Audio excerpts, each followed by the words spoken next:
There were two Tar Heels to give up their final year of eligibility and enter the NFL draft after the 2018 season in hopes of starting their professional career after having earned their degrees from UNC. One was wide receiver Anthony Ratliff-Williams, who I profiled last weekend.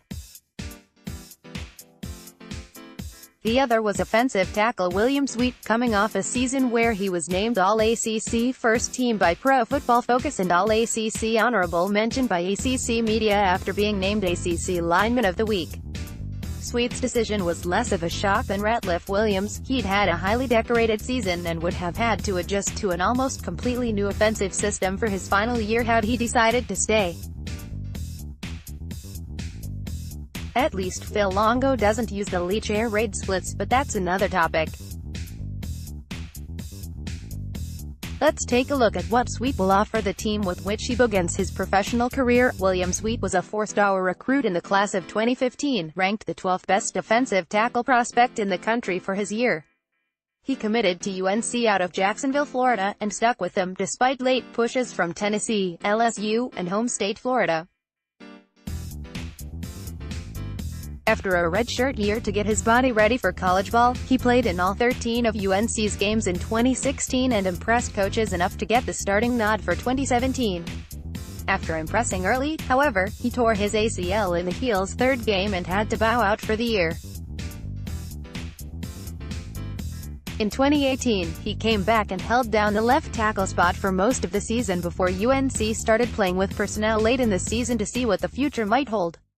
While UNC had pretty anemic offenses in 2017 and 2018, the offensive line as a whole in 2018 was a pretty pleasant surprise, allowing fewer than a sack a game and leading a respectable rushing attack for how little the pass was respected as the season went on. Sweet was a huge part of this, allowing 11 pressures and just one sack on 398 pass-blocking snaps according to Pro Football Focus, and a total of 71 knockdown blocks in 9 games according to GoHeels.com. After declaring for the draft, Sweet was invited to the NFL Scouting Combine. Sweet made positive headlines off the field, too. He won first place at the Carolina Challenge pitch party at the business school for his idea of a cold compressed leg sleeve for rehabilitating athletes and others who may need it. This and his volunteer work at the Chapel Hill Ronald McDonald House and UNC Bridge Builders program led to his being named UNC's first Floyd McKissick Sr. Award for Student and Community Advocacy. He was also a member of UNC's Student Athlete Advisory Committee, a body made up of student athletes from all sports that is each school's athletes' line of communication to the NCAA. All indications are that he's a tremendously smart, quality guy.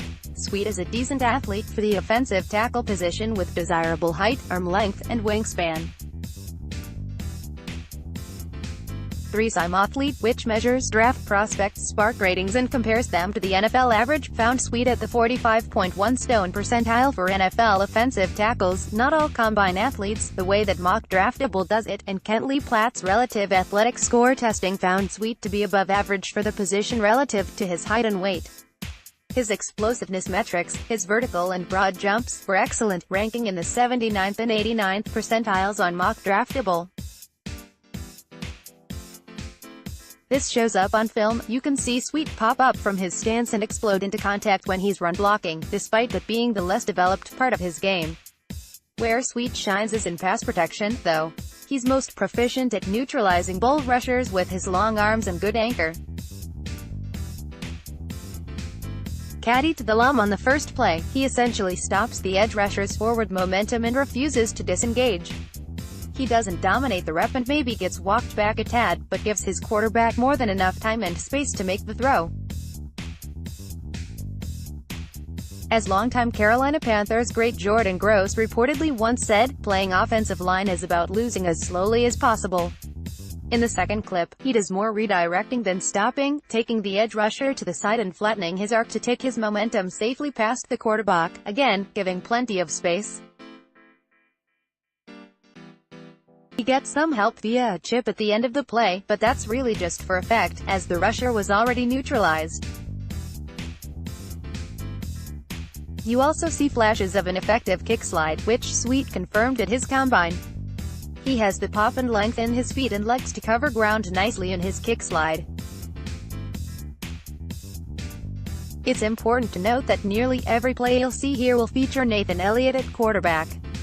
When I showed clips of Ratliff-Williams catching balls from Elliott, it was about the quarterback's quality of play.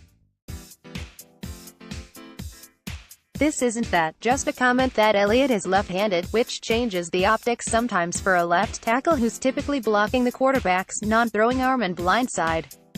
That first clip is safe, for example, but looks way safer with a right-handed quarterback. Just keep that in mind when projecting Sweet to the next level. Here, his shove is good enough for him to recover properly against more speed-oriented rushers. Sweet's unrefinedness shows through a little more on that later, but what he does have are good reactions. He has the arm length and strength to redirect speed rushers wide of the quarterback with a lunging shove if he's beaten. It's not a position you like to see him in, and the lunging in particular is something he needs to cut down on, but this ability to keep his quarterback safe on reps that aren't very clean is valuable nonetheless. Besides regular pass sets where he has found success using his physical gifts to do whatever he wanted in one-on-one situations against pass rushers, Sweet was really good at cut blocks and down blocks, two types of play where he didn't have to make any reads before executing. If he's given a specific assignment, in other words, he will execute it. Here, his down block just destroys the line of scrimmage. He shows solid drive power and nastiness to open up the huge hole that Daz Newsome proceeds to take advantage of for a huge play. I don't have a clip for a cut block, but trust me when I say that he regularly stops defensive linemen and gets their hands down as they try to redirect. The final thing I want to say about Sweet in this section is that he shows some good traits climbing into the second level. He's not much of a mover in general, but he has enough pop in his stance to get to linebackers and wash them out of plays when that is his assignment. This also helps him execute combo blocks pretty well, as shown here. Will Sweet is, unfortunately, just not a very polished player at the offensive tackle position. I've alluded to it above, but he wins with his gifts, not so much with technique. He doesn't have much of a punch in pass protection, preferring to allow edge rushers to make the first move on him. When he does punch, his hand placement is all over the place. Sometimes he's on target and into a guy's chest, at which point his technique looks textbook. Almost as often, though, he's right on the cusp of bear-hugging his adversary. His lack of initiative also causes a lot of trouble when he faces a rusher with a good first step. He gets put in chasing mode a lot and loses the wide base and anchor that give him the kind of success that will translate to the next level. The running backs help save Sweet here, as he is chasing immediately thanks to a good first step and push-pull move from the Relatedly, Sweet also doesn't play with a ton of leverage in the pass game with one notable exception, which is when he takes on a rusher going inside and puts him to the ground as if he's down blocking. That's fun to watch. When that doesn't happen, though, he loses ground more often than he gains it, and while it didn't matter too much against the fairly mediocre pass rushers he faced in 2018, it's the kind of thing he'd get feasted on for in the NFL. Consider this rep. Apparently Wallace Wade is the Soldier Field of the NCAA when it comes to broadcasting. This isn't a good pass rush. The rusher gives a soft outside fake before rushing back inside, and Sweet catches him easily. But he still gets knocked back several steps, twice. It doesn't affect the play and probably earns him a positive grade for exactly that reason, but it's not projectable, either, because an NFL-quality rusher would probably bully Sweet right into the QB's arm on this play for anything other than a swing pass. This doesn't happen because of a lack of functional strength, though. He benched 28 reps of 225 pounds at his pro day and has shown the ability to stand his ground several times on tape.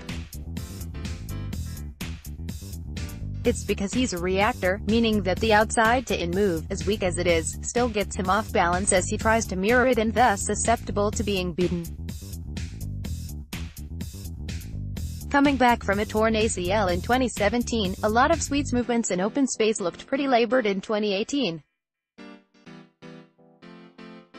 He couldn't often keep up with plays on the field, playing slower than his listed 5.27s 40-yard dash time. That time could be an indication that he's all the way recovered, or it could mean nothing. We won't know until we see him in game or at least practice action again. I won't clip this because it feels mean, but just trust me on this one. And finally, I'm not sure Sweet really understands run blocking. Unless he's blocking down or combo blocking, which, again, he's really good at. He run blocks like he's pass blocking. He takes his man to the edge and widens his arc for the running back to go middle. He rarely drives his man up the field in one-on-one situations. It's reasonably effective for designed runs going up the middle, but becomes totally useless for read option plays or for running backs who like to bounce outside. Here's an example. Maybe this was designed, I'm not 100% sure, but look how every other member of UNC's line is either at or ahead of the line of scrimmage on their blocks while Sweet takes his backwards and outs the as if he's forming a pocket. It works for Anthony Williams to squirt through the big gap for a touchdown, but I find it hard to believe the result isn't similar if Sweet holds his ground and takes the man outside, or drives him upfield. And you see this a lot with Sweet's run blocking. His limited mobility in space also meant that he wasn't much good for wham blocks or pulls. He was beaten to the spot by the defender nearly every time UNC tried it with him from the games I saw. For this reason, I don't think he'd make a good guard. Williams Sweet is big, long, and strong, with flashes of ability with his hands and feet to be a very good pass blocker. As of now, that's all his play reflects. He doesn't look well coached, and the injury during his 2017 season definitely took away from his development as a player. The good news is that he's an incredibly smart guy who, by looking at the way he can take on specific assignments, is coachable and will execute anything he's taught specifically to do. His eyes and football feel are going to be the next things he needs coached into him, because they seem to have been deprioritized because of his success in college despite technical shortcomings. As of now, I'd feel much more comfortable with him in a man scheme than a zone scheme, which requires a lot more movement than I'd feel comfortable assigning Sweet, but if a team were to select him, it would be for his pass blocking, where I feel he's pretty scheme versatile. He's a project for sure, but one I'd feel pretty safe taking a low-risk bet on in the 6th or 7th round, particularly with confidence in my offensive line coaching. I'd look for a team like the New Orleans Saints or New England Patriots, teams with set offensive lines and a history of taking toolsy players at the position group and turning them into solid NFL players. Let's block ads. Why?